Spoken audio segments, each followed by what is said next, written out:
মানে জীবন দেয়া বসে থাকা নয়, সে কোনোদিন আসবে না রে করো যদি ভয়। বিপ্লব মানে জীবন দেয়া বসে থাকা নয়, সে কোনোদিন আসবে না রে করো যদি ভয়।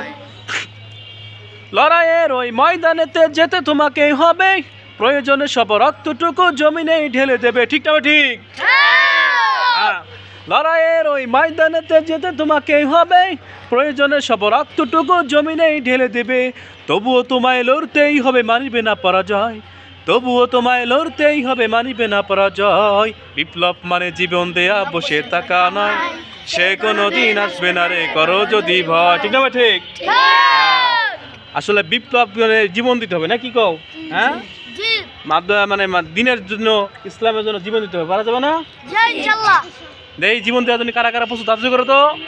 ওরে বাবা, কাঙ্কে দেখতে পাচ্ছেন গায়ে দর্শক, জীবন দেওয়ার জন্য এরা লড়াকল ময়দানে শরীক হওয়ার জন্য সকলে তৈরি আছে। আমরা ইসলামের জন্য নাস্তিকের বিরুদ্ধে জীবন দিতে রাজি আছি, তো ইনশাআল্লাহ। এরকমই প্রত্যেক ঘরে ঘরে খালিদ বিন ওয়ালিদের মতো একটা সন্তান এরকম চাই আমরা।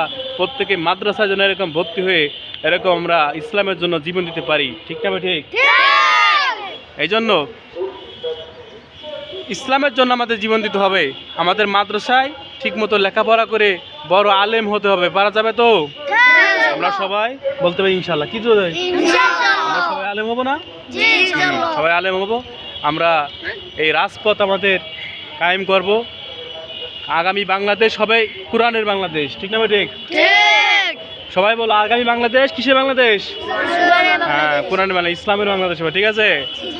এই জন্য সবাইকে সালাম দাও।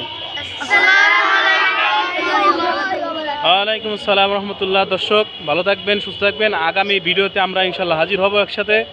আগামীতে ভিডিওতে চোখ রাখার জন্য সবাইকে অনুরোধ করছি।